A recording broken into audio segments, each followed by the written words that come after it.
আসসালামু আলাইকুম। একটি সুপার সহজ প্রশ্ন নিয়ে আপনাদের সামনে হাজির হয়েছি। এটা হচ্ছে 34তম বিসিএসের প্রশ্ন।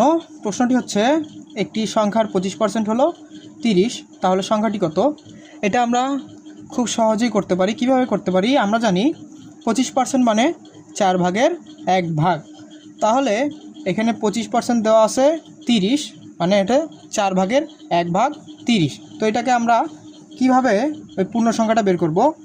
তাহলে এখানে 1 ভাগ হচ্ছে 30 গুণ 4 সমান 3 4 12 0 120। তো সঠিক উত্তর হচ্ছে 120।